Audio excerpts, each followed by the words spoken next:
Hello दोस्तों, welcome back our YouTube channel UB क्यूटस study. कैसे हैं आप सभी लोग? उम्मीद करते हैं कि आप लोग अच्छे होंगे। तो दोस्तों, जैसा कि हम लोगों को पता है कि इलाहाबाद विश्वविद्यालय की नॉन टीचिंग जो पोस्ट थी उसका जो है रिजल्ट आ गया है। अभी सिर्फ एक रिजल्ट नहीं आया है जो है एमटीएस का। तो ठीक है दोस्तों, ये जो एमटीएस का रिजल्ट नहीं आया है इसके लिए आप लोग बिल्कुल भी परेशान मत होइए। बस ये भी बहुत जल्दी ही आएगा, ठीक है। इसके लिए आप लोग बिल्कुल भी परेशान मत होइए। जैसे ही कोई सूचना आती है हम आपको देंगे। तो अभी तक दोस्तों जो भी रिजल्ट आए हैं उनमें जिन भी बच्चों का सिलेक्शन हुआ है उन सभी लोगों को बधाई हो। और दोस्तों जिनका सिलेक्शन नहीं हुआ है वो लोग बिल्कुल भी हताश मत होइए। अभी बहुत सारी वैकेंसियां आने वाली हैं, आप लोग मन लगा के मेहनत करिए। और जिनका भी टाइपिंग नहीं तैयार है वो लोग टाइपिंग पे विशेष ध्यान दीजिए, क्योंकि आप लोग अगर ग्रुप सी की तैयारी कर रहे हैं तो आप लोग बिना टाइपिंग के आप लोगों का काम चल नहीं पाएगा। कुछ बच्चे ऐसे होंगे जिनका टाइपिंग नहीं तैयार हुआ रहा होगा, इस वजह से नहीं हुआ होगा उनका सिलेक्शन। तो इसलिए आप लोग इस बार जो है बिल्कुल भी अच्छे से ध्यान दीजिएगा। और जिनका नहीं हुआ है वो लोग बिल्कुल भी मत हताश हों। इससे दोस्तों लाइफ नहीं खत्म हो जाती है, अभी बहुत लाइफ है। आप लोग आगे तैयारी करिए, कहीं ना कहीं अगर आप लोग लगे रहेंगे तो कहीं ना कहीं आपका सिलेक्शन पक्का होना है। और दोस्तों जिनका सिलेक्शन हुआ है उनको एक बार फिर से बधाई।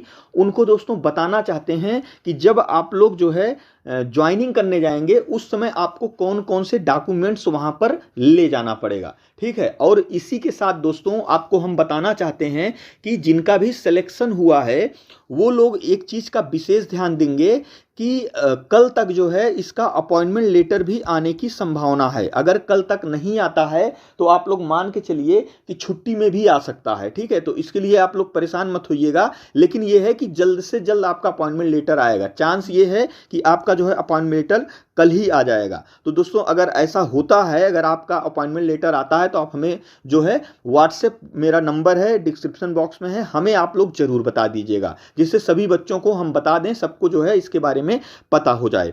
तो दोस्तों आइए हम लोग जान लेते हैं कि इसमें कैसे कैसे कौन कौन से डॉक्यूमेंट्स जो है लगेंगे। तो इसमें दोस्तों लिखा है कि जो है the joining will be subject to the production of the following. तो पहला जो डॉक्यूमेंट्स आपका लगेगा वह लगेगा degree and other essential educational qualification in original.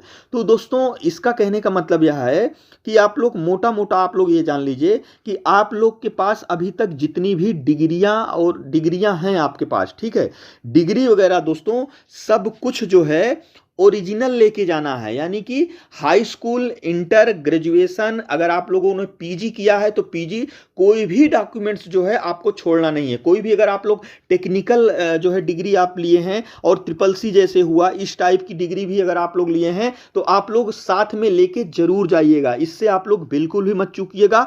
और सारे आप लोगों के जितने भी डॉक्यूमेंट्स होने चाहिए सब ओरिजिनल होने चाहिए। और इसके जो है आप लोग कम से कम 4-5 सेट करा लीजिए, फोटोकॉपी करा लीजिए, ठीक है। और जो है इसी के साथ में दोस्तों हम आपको बताना चाहते हैं, अगर आप लोगों ने ग्रेजुएशन की डिग्री नहीं निकलवाई है, तो परेशान मत होइएगा। इससे आप लोगों का जो है अपॉइंटमेंट नहीं रुकेगा, ठीक है। वहां आप जो है जाके रजिस्ट्रार ऑफिस में आप लोगों की ज्वाइनिंग होगी, वहां आप जाके बात कर लेंगे जो है, तो कोई दिक्कत नहीं होगी। लेकिन बाद में जल्द से जल्द उसको आपको प्रस्तुत करना पड़ेगा, ठीक है। और बाकी दोस्तों सारी चीजें आप लोगों को लेके जाना है ओरिजिनल, ठीक है। और अगर हम दूसरे नंबर की बात करें तो high school certificate in original to confirm the date of birth. यानी कि हाई स्कूल की सर्टिफिकेट आप लोग जो है लेके जाएंगे ही, साथ में पहले ही हम बता दिए हैं, तो उससे कोई प्रॉब्लम नहीं है।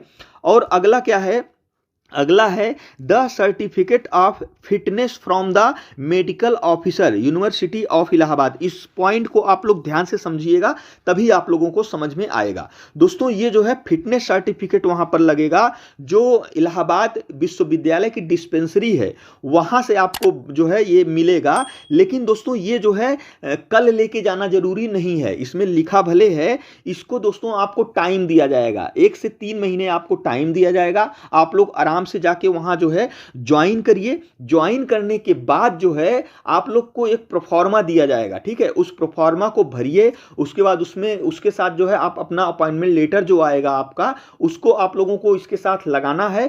फिर जो है आप लोग डिस्पेंसरी जाएंगे तो वहाँ पे जो है वहाँ जो डॉक्टर बैठते हैं आपको देखेंगे। यहाँ मेडिकल जो है चेकअप होता है वो बहुत नॉर्मल होता है, ठीक है। आप जाएंगे वहाँ, आप खड़े रहेंगे, आपको देखेंगे, उसके बाद जो है जो वहाँ के डॉक्टर होंगे वो जो है साइन कर देंगे, तो आपका जो है ये मेडिकल सर्टिफिकेट, फिटनेस सर्टिफिकेट आप लोगों का तैयार हो जाएगा। ये आप लोगों को जरूरी नहीं है, साथ में बनने संभव भी नहीं है। अभी आप लोग जो है ज्वाइन करेंगे, ज्वाइन करने के बाद जो है ये कंडीशन आएगी, तो इसके लिए आप लोग बिल्कुल भी मत परेशान होइएगा कि सर ये दिया है, ये इसके लिए क्या करें। तो आपको हम इसकी जानकारी दे दिए हैं।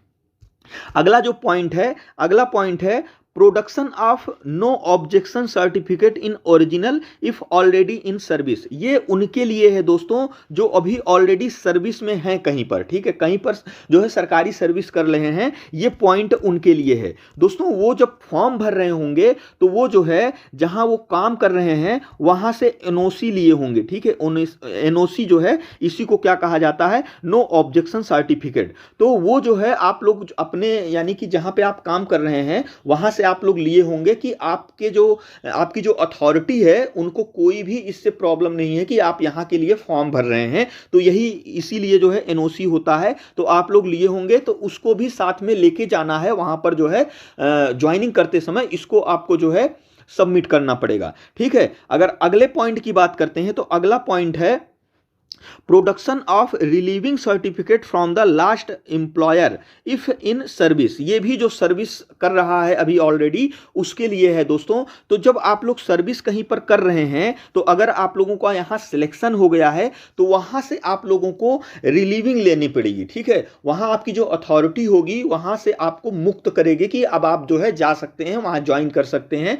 तो वहां के लिए जो है एक जो अथॉरिटी होगी आपको वो जो है रिलीविंग सर्टिफिकेट देगा, वही जो है यहां पर प्रस्तुत करना पड़ेगा। जो अभी कहीं सर्विस में है वो आप लोग मान के चलिए कि उसके लिए 1 से 3 महीने टाइम दिया जाएगा कि 1 से 3 महीने के अंदर अंदर आप आके जो है ज्वाइन करिए। तो ये इस बीच में 1 से 3 महीने के बीच में ये सब सारी चीजें आप लोग करवा के फिर यहां आके जो है ज्वाइन करिए।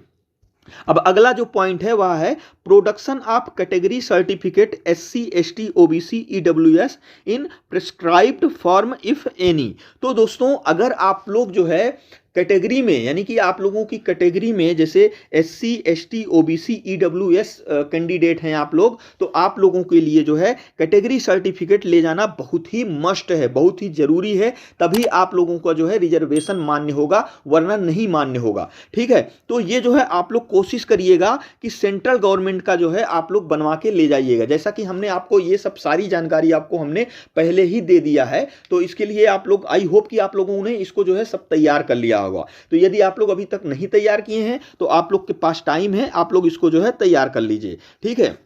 अब दोस्तों लेकिन इसमें एक चीज और है, अगर कोई जो है अभ्यर्थी है जो SC ST OBC EWS category में आता है लेकिन उसका सिलेक्शन जनरल में हो चुका है, तो उसके लिए यह सूचना है कि वह दोस्तों जो है वो भी दोस्तों कास्ट सर्टिफिकेट जरूर लगाएगा, ठीक है। इसके लिए ये मत सोचिएगा कि मेरा जो है इसमें सिलेक्शन हो गया है तो हम जो है कास्ट सर्टिफिकेट नहीं लगाते हैं, वो भी आप लोगों को जो है जरूर लगाना है, उसको आप लोग जो है जरूर लगा लीजिएगा।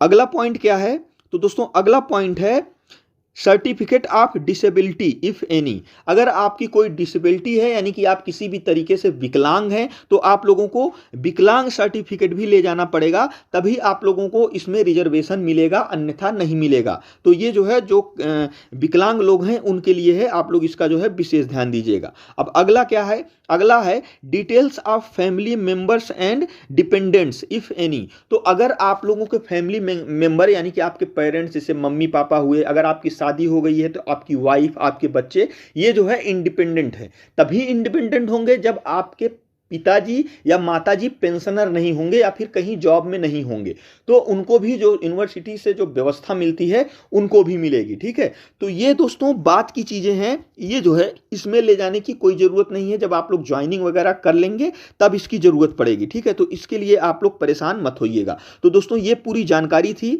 ये सब सारे डॉक्यूमेंट्स वगैरह आप लोग तैयार कर लीजिएगा। इसके अलावा भी अगर आपको कोई कंफ्यूजन होता है तो आप डिस्क्रिप्शन पे मेरा नंबर दिया गया है, आप लोग व्हाट्सएप कॉल करके हमसे जो है पूछ सकते हैं किसी भी प्रकार की अगर आपको समस्या है। तो दोस्तों यदि वीडियो आप लोगों को अच्छा लगा हो तो हमारे चैनल को जरूर सब्सक्राइब करिएगा। और दोस्तों वीडियो देखने के लिए आपका बहुत बहुत धन्यवाद।